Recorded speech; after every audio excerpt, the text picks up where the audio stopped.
O'Connell is about to talk, but Jordan Addison, who did not play the first 3 games of the season due to an NFL suspension, returned last week, didn't play the first quarter today, but managed to catch the game-winning touchdown pass. For them, so many storylines here. The Vikings going across the pond. They lose last week in tough fashion. Now they bounce back with a win here behind Carson Wentz. That's one part of the story.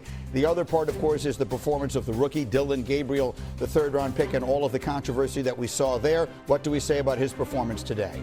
I thought both these quarterbacks played well today. Listen, the defenses were the story of this game. Both these defenses looked like they were going to overpower, especially these quarterbacks that, again, one making his first start, Carson Wentz.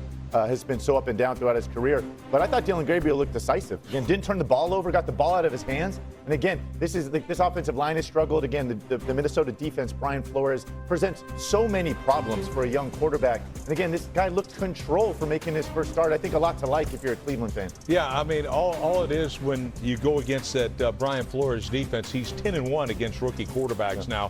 This kid was outstanding, I thought. Right. I mean, he managed the game well. I mean, no turnovers. I think he got sacked maybe once or twice the whole game, but he looked in control. And by the way, accurate. Like he was spot on. Him and that the big tight end that you love so much, that Njoku. David Njoku. Holy cow, they look good. And this is the first time all season we can say that this offense actually was entertaining to watch. Yes, it was. You know, one thing about it is you want, all this talk about the rookie, quarterback in Gabriel and him seeing this Brian Flores defense. We all thought he was going to really struggle. But I think one thing that you'll take from this game is you've seen this rookie. He grew from it. And one thing about it, he's not going to face a defense like this every week. So I like what I saw today. Yeah, especially rushers like Malik Collins, who was getting – I'm going to the other side with Carson Wentz here because that defense was after him. And Carson Wentz looked bad at times, but to finish the way he finished and get that touchdown pass to Addison the way he did. Wentz, that's all we want. You're a backup quarterback. Go out there when the game's on the line. Can you get it done? Wentz got it done today. Didn't turn the ball over either. Yeah. So what are the Minnesota Vikings? They sit there now at this stage. They're in a division where the Lions look like they are as good as ever. The Green Bay Packers, they haven't maybe looked as good as we'd like them to, but they certainly feel like a legitimate Super Bowl contender. What exactly are the Vikings? Well, look, Kevin O'Connell is outstanding. He's about as good a coach as there is in this league, and he finds a way to get it done. This is with a quarterback that, to politely say a journeyman quarterback, they're still finding ways to move that ball offensively. And I don't know, I just think their defense with Brian Flores, that style of defense is going to be good. So they're going to still have a shot. Look, remember last year they won, 13 games or 14 games? 14 games. In the regular season. So you certainly can't count this game one out. thing that really stood out to me watching this game at the beginning, you heard me talking the 3-hour show about the number 1 wide receiver. I like the way they moved Justin Jefferson early in this game. They had him at tight end, they had him in the slot, they had him at running back. So going forward, I like what the Vikings is doing with a backup quarterback. Listen, it's a good win for Minnesota, but what they are remains to be seen. Obviously, they have an elite defense, but when J.J. McCarthy gets back, right, he's had 8 quarters, 7 of them haven't looked pretty good.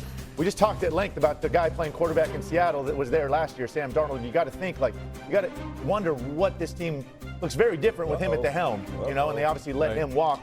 I don't know. Obviously, when J.J. comes back, what they are at that point still is an unknown. As much time as Carson Wentz can buy this kid to get healthy and the defense can help Carson Wentz, this is what it's all about. And you hung on today and you got to win, which is great. How healthy is JJ now? How good can JJ be? The defense has got to help. But that's where Minnesota is. I mean, this isn't one of the best teams in football or anything like that. This is one that is figuring themselves out, but they're still able to get wins, which is guys are still able to get wins with a ton of injuries on that offensive line as well. So I think when they get fully healthy, look, there's a reason they let Sam Darnold go. This organization has extreme confidence in J.J. McCarthy. So we'll see if it's warranted or not.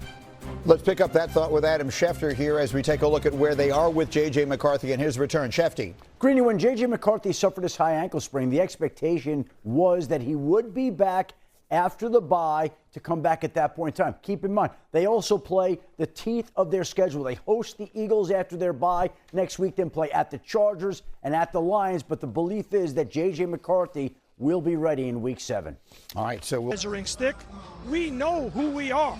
We are a good football team. We can go into an opponent's house and win a football game.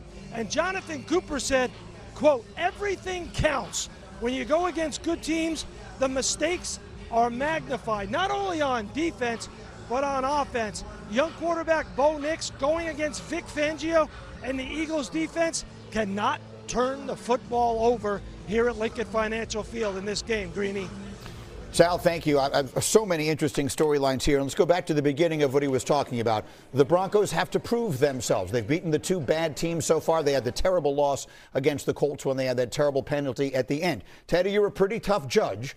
You were not buying into some team. Are you buying into the Broncos? Are they going to prove it today against the defending champs? I like the Broncos. I mean, this is the team that I think is really on the up this season. I especially look at the defensive side of the ball. Sal mentioned Bonitto and Cooper, and if they earn the right to rush the passer today against Jalen Hurts and these Eagles, I'm going to show you just how explosive these two receivers are. Because in a defensive meeting room, especially pass rushers, Rex, what do we always measure ourselves on? Get off. How fast you get off the ball, especially if you got a counterpart, okay? Because Bonitto has got Cooper. It's like, who's got it right here? Let's rewind it again, Coach. Let's watch it again. Who's the best get off right there? That's pretty close, but you will see identical. Bam! Just straight up off the ball, speed rush to get to the sack. Bonitto and Cooper, because right now they're talking to each other like, I got him. That's mine. No, I got half. No, that's mine. I got you. I got the get off. I'm telling you, this is the competition that you have between Bonitto and Cooper. Will meet you at the quarterback,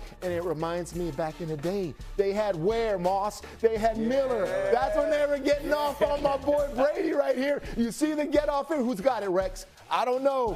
He may have it. You think Ware had it? Here we go. We're in the meeting room. Boom, I got you on the get off. I'm going to get you on the sack. Stop stealing my half a sack. That's what you worry about here. Bam. Broncos are used to having edge rushers like this. If you earn the right and you got these speed rushers, they can have a huge impact on the game today versus the Eagles. Man, you hit it on the head right there. Earn the right to rush the passer. Philly, old school, get back to running the football on this group right here. And, you know, it's great. You saw that picture you put up there. The thing that I think the defense is well schemed as well. They showed a five-man front, and they got all one-on-ones, right? Yeah. Well, what happened at the end? They had two edge guys one-on-one, and they literally had three blockers on the nose tackle and the back. So that's coaching as well. It's not just players, but it's scheme as well, and it coordinates well.